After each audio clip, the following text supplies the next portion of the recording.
오늘 본문을 가지고 순종하는 방법이라는 제목으로 함께 하나님 말씀을 나누도록 하겠습니다. 믿는 사람은 누구나 순종하기를 좋아하지요. 또 순종하려고 나름 각자마다 힘을 쓰면서 살아갑니다. 그런데 우리의 모습을 잘 보면요, 순종을 하기는 하는데 선택적 순종을 하더라는 거예요.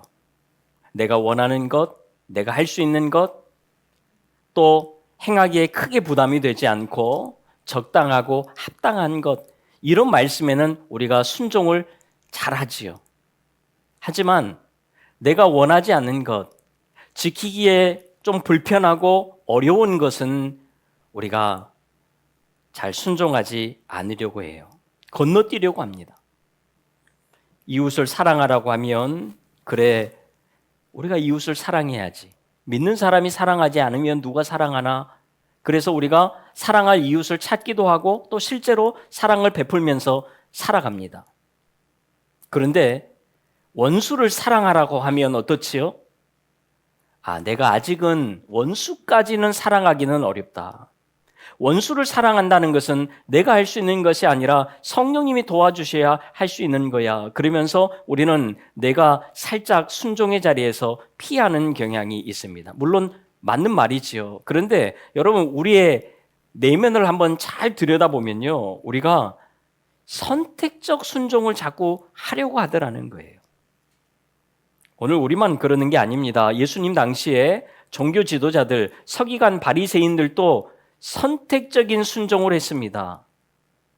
여러분, 바리새인 하면요, 누구보다도 율법을, 하나님의 말씀을 잘 지키려고 했던 사람들 아닙니까? 그리고 잘 지켰어요. 그래서 백성들로 하여금 존경을 받았던 사람들이잖아요. 자, 그런데 정말 이들이 모든 율법을 다 잘 지켰을까요? 가능하면 정말 최선을 다해서 많은 율법을 지키려고 했을까요? 아니요. 여러분, 어떻게 613개나 되는 그것을 다 지킬 수 있습니까? 지킬 수가 없어요. 이것은 불가능하지요. 자기들이 지킬 수 있는 것만, 내가 지키기에 편안한 것만 골라서 그냥 지켰던 것입니다.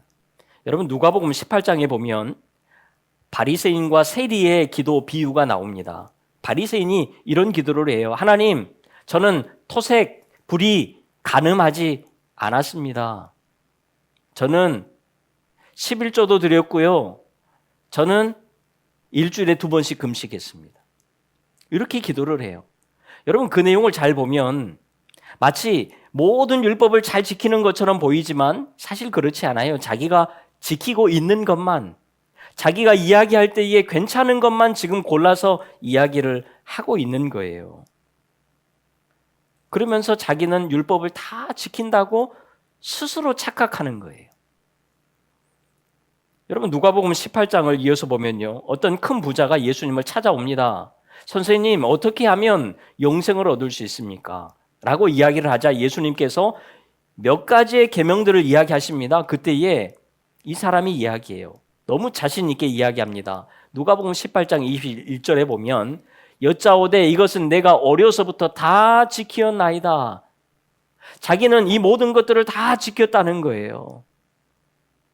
그러자 예수님께서 이야기하시죠. 너에게 한 가지 부족한 것이 있다. 네가 가지고 있는 것을 팔아서 다 나누어 주고 나를 따르라 라고 말씀을 하시지요. 여러분, 이 사람이 이웃들에게 피해는 안 줬을지 모르지만 이웃을 사랑하지는 않았어요. 이웃을 사랑하는 대신 자기의 재물 모으기에 바빴던 사람이죠. 나름 훌륭했지만 선택적 순종을 했던 사람입니다. 그래서 예수님을 따르는 것까지도 자기가 선택을 해서 안 되겠다 싶어서 근심하며 돌아갔다라고 성경은 말씀을 합니다. 여러분, 혹시 우리도 하나님의 말씀을 선택적으로 내가 지금 순종하고 있지는 않는지 이것을 한번 돌아볼 필요가 있어요. 우리는요, 선택적 순종이 아니라 절대적 순종을 해야 돼요. 아멘입니까? 자, 그렇다면 어떻게 하면 절대적 순종을 할 수 있을까요? 순종이라는 것이 우리를 그렇게 기분 좋게 하지는 않는데 여러분, 우리가 순종을 잘 하려면 어떻게 해야 될까? 오늘 말씀을 통해서 한번 그 내용을 살펴보도록 하겠습니다. 자, 오늘 본문 1절을 보세요. 안디옥 교회의 리더들을 지금 소개를 합니다. 같이 한번 읽을까요? 시작. 안디옥 교회에 선지자들과 교사들이 있으니 곧 바나바와 니게를 하는 시므온과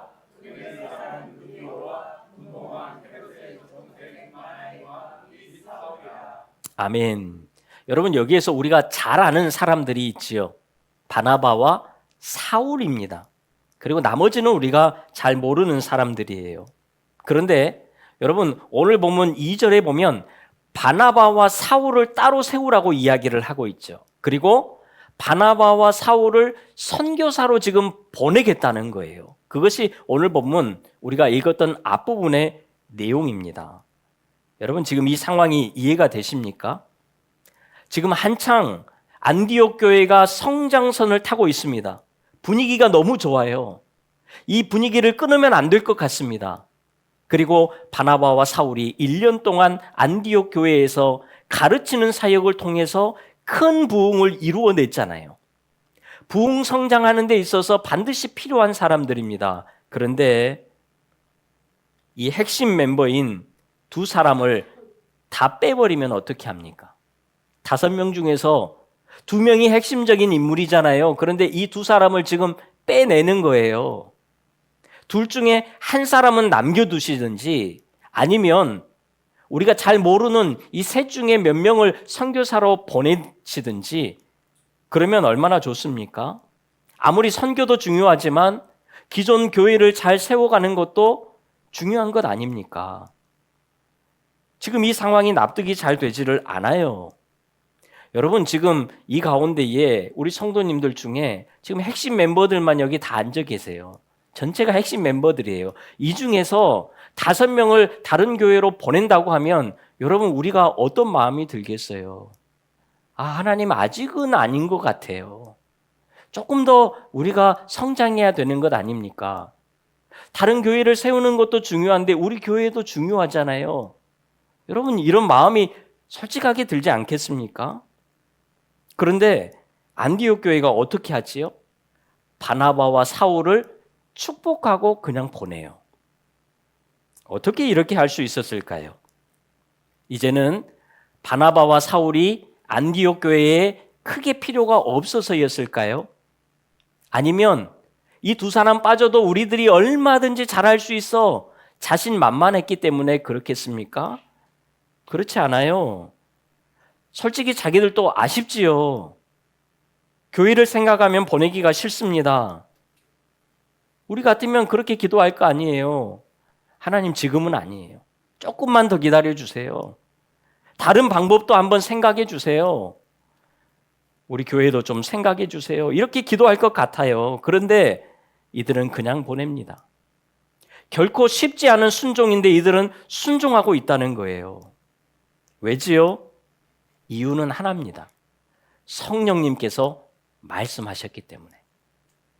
2절을 같이 한번 읽습니다. 시작. 주를 섬겨 금식할 때에 성령이 이르시되 내가 불러 시키는 일을 위하여 바나바와 사울을 따로 세우라 하시니. 아멘. 안디옥 교회는요, 하나님의 말씀 속에서 항상 성령님의 인도하심을 구했고 성령님의 음성에 민감하게 반응했던 그런 교회입니다. 그리고 성령님의 음성이 들려질 때에 그대로 그냥 순종했던 그런 교회예요.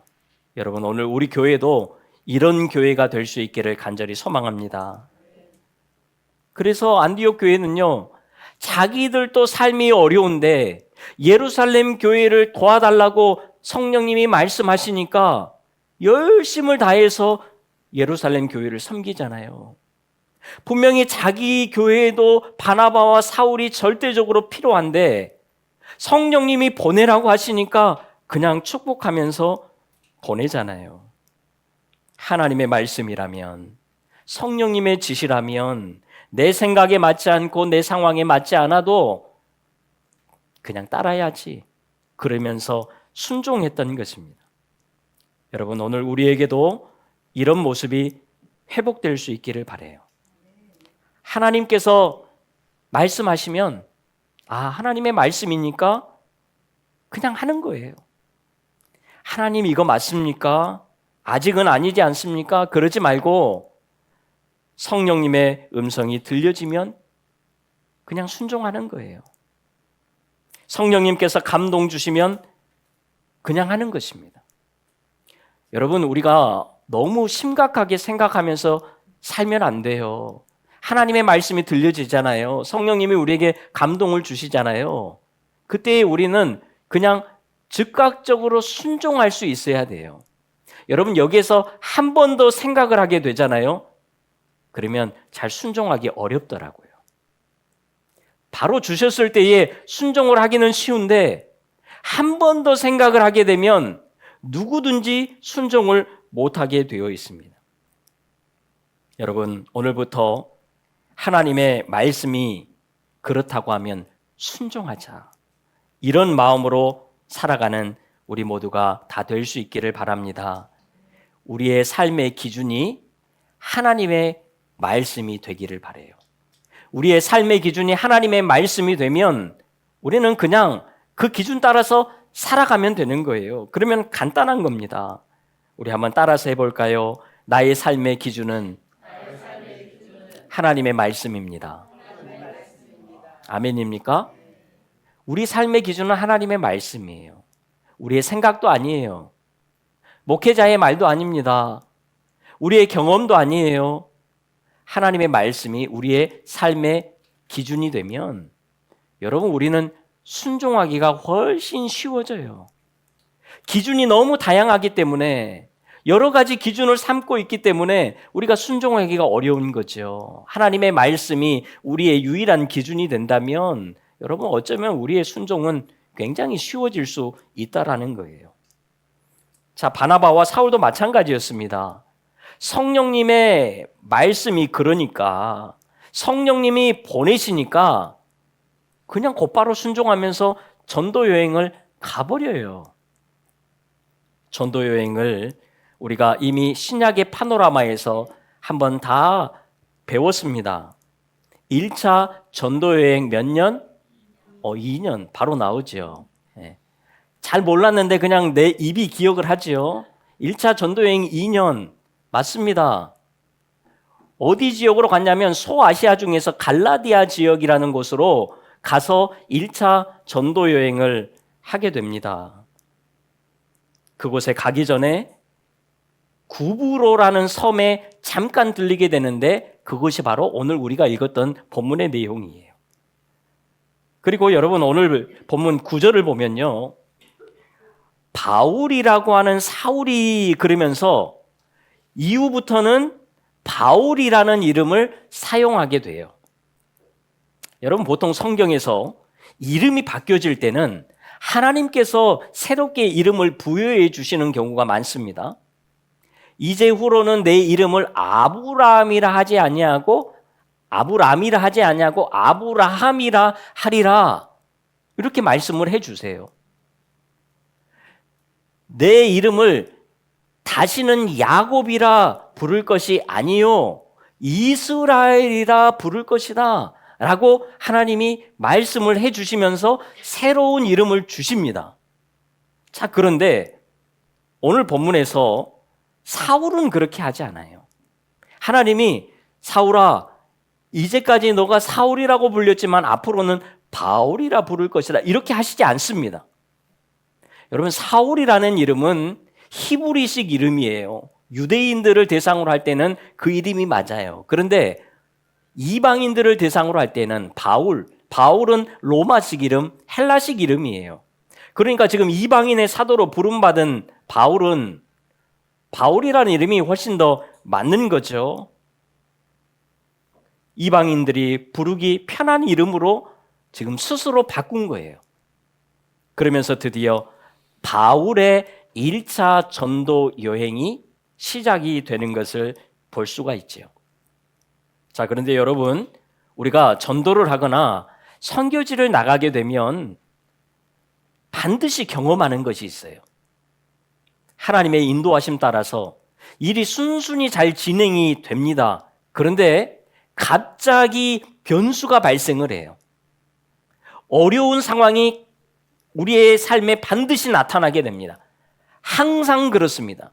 전도할 때나 선교로 갈 때에 여러분 이것을 항상 예상을 하고 있어야 돼요. 항상 그래요. 왜 그럴까요? 지난주의 말씀의 연장선에서 본다면 영적 줄다리기가 계속해서 이루어지고 있기 때문에 그렇습니다. 사탄이 복음이 전해지는 것을 그냥 놔두지 않아요. 그래서 전도의 현장에, 선교의 현장에는 항상 잘 나가다가 문제가 발생하게 되어 있습니다. 우리가 경험해 봤잖아요. 우리가 전도 대상자를 두고 열심히 기도하고 이제 교회를 나오기로 했는데 항상 문제가 터지더라고요. 꼭 무슨 일이 생깁니다. 어려운 일이 발생을 해요. 그래서 오지를 못해요.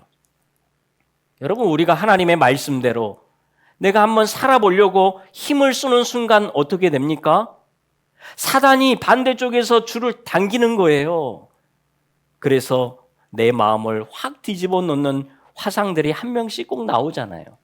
그래서 우리가 말씀 따라가기가 굉장히 어려워지는 거예요. 균형을 맞추는 것입니다. 바울도 마찬가지예요. 은혜롭게 상황이 잘 흘러가고 있습니다. 그런데 문제가 발생을 해요. 은혜로운 상황은 뭐냐면 여러분 구브로 섬 안에 바보라는 지역이 있습니다. 이 바보라는 지역을 담당하고 있는 총독이 있어요. 이 총독의 이름이 오늘 성경에 보니까 서기오 바울입니다.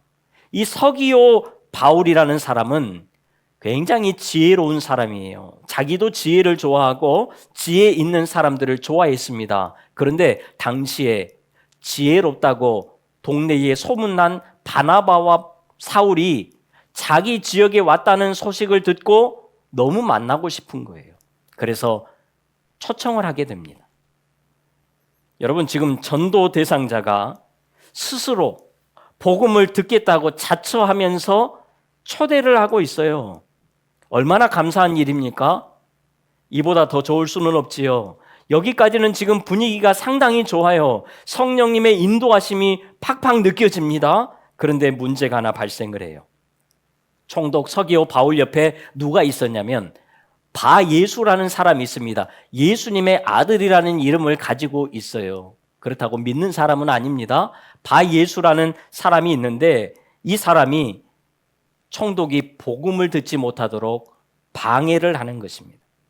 여러분, 이 사람은요, 오늘 성경에 보니까 엘루마, 마술사, 거짓 선지자라고 소개를 합니다. 그러니까요, 가짜 지혜로 속임수로 총독의 마음을 사로잡고 총독 옆에서 책사의 역할을 감당했던 것 같습니다. 그런데 이런 그가 방해를 하는데 지금 보통 방해가 아니에요. 여러분 8절을 같이 읽습니다. 시작. 이 마술사 엘루마는 이 이름을 번역하면 마술사라.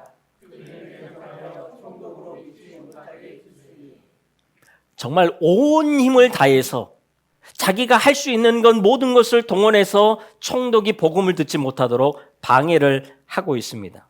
왜지요? 진리의 말씀을 들으면 가짜는 금방 들통이 나기 때문에 그렇습니다. 그래서 자기의 밧줄이 끊기잖아요. 그래서 필사적인 각오로 막을 수밖에 없는 것입니다. 그리고 복음이 전해지는 것은 사단이 굉장히 싫어하는 거예요.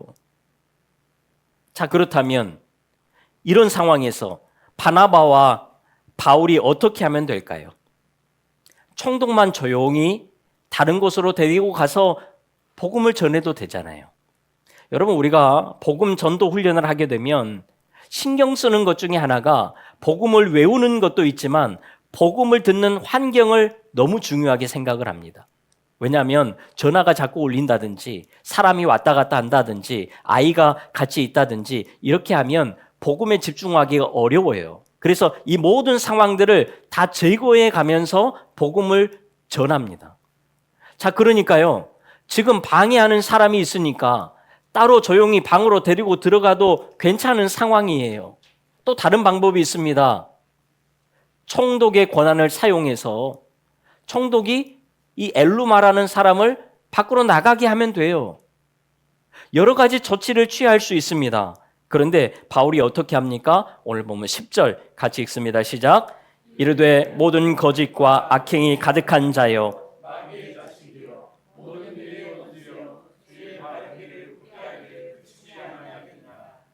여러분 잘 보세요.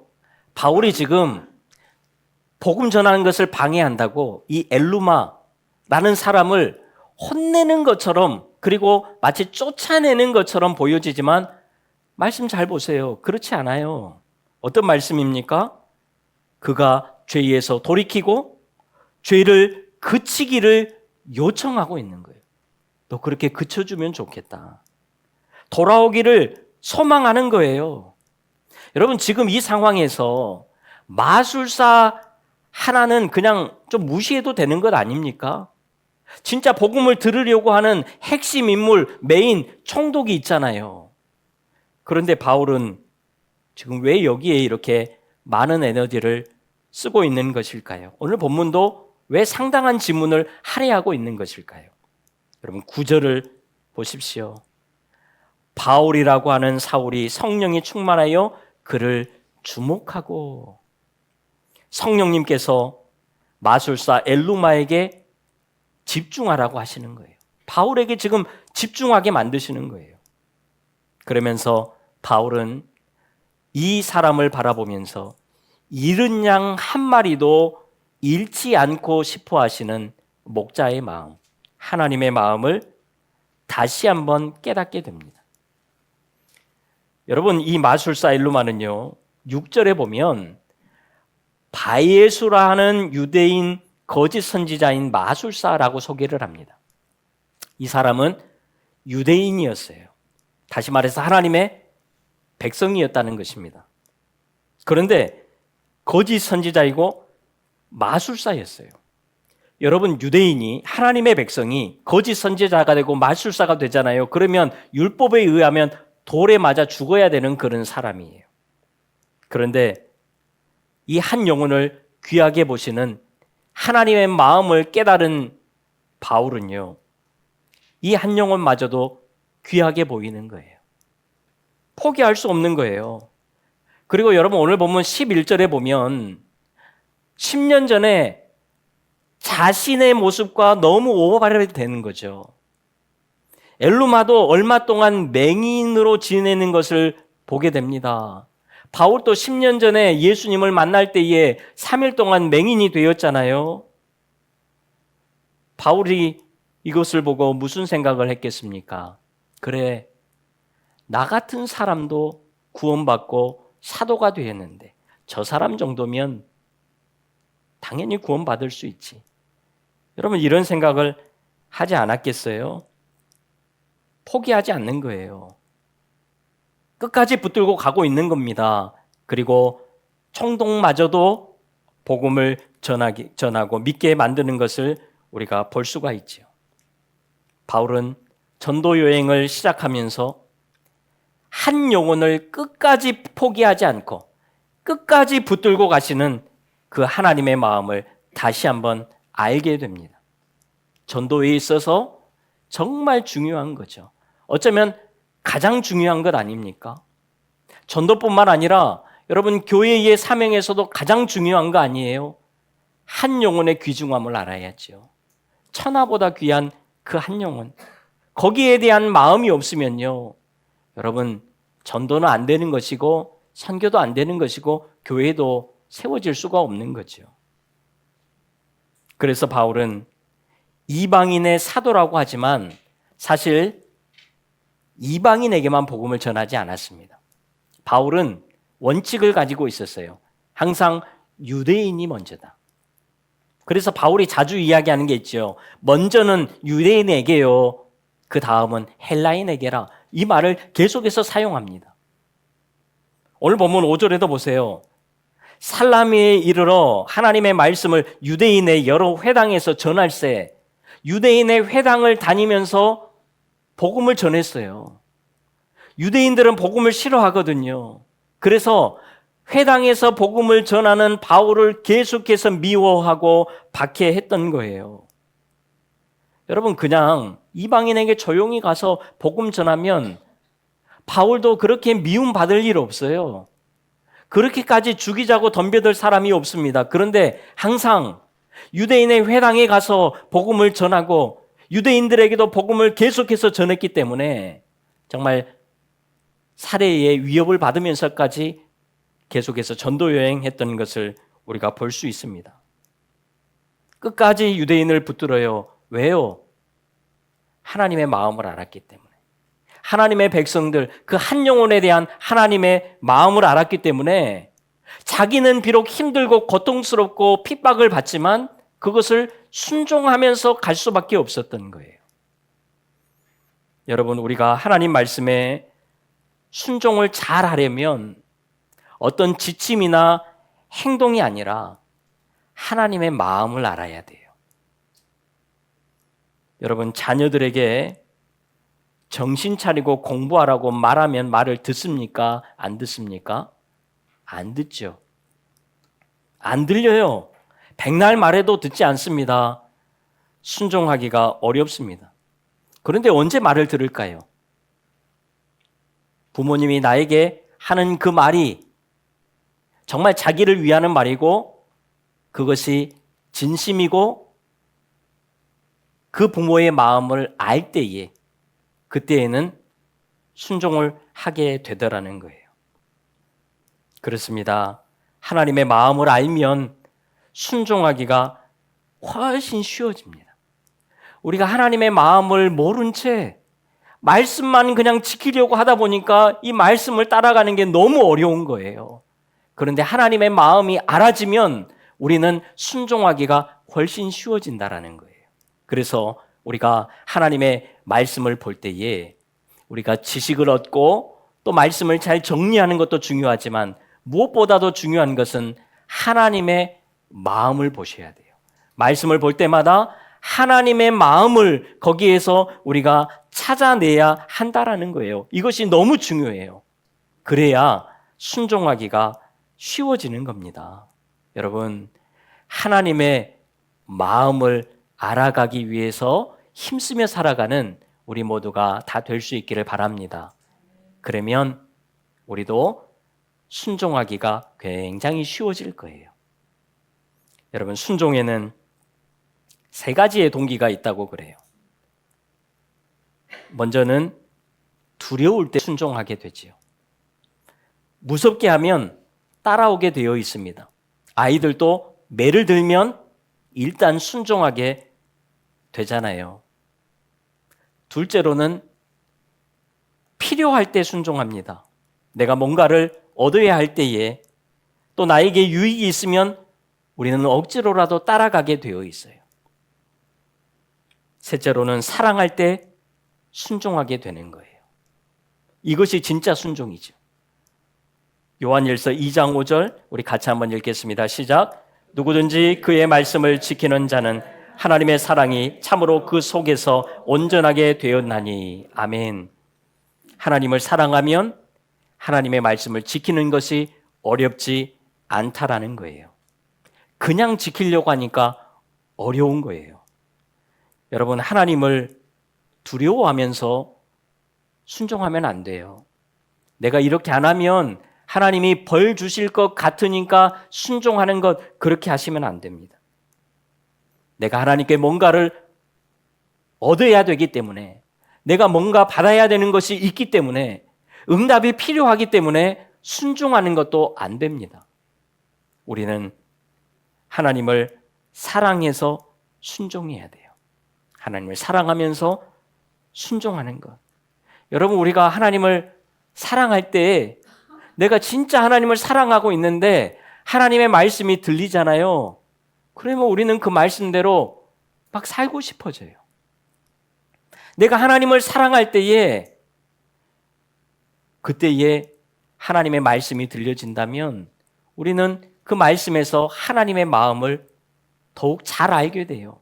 그래서 우리는 더 기쁨으로 순종하게 되는 것입니다.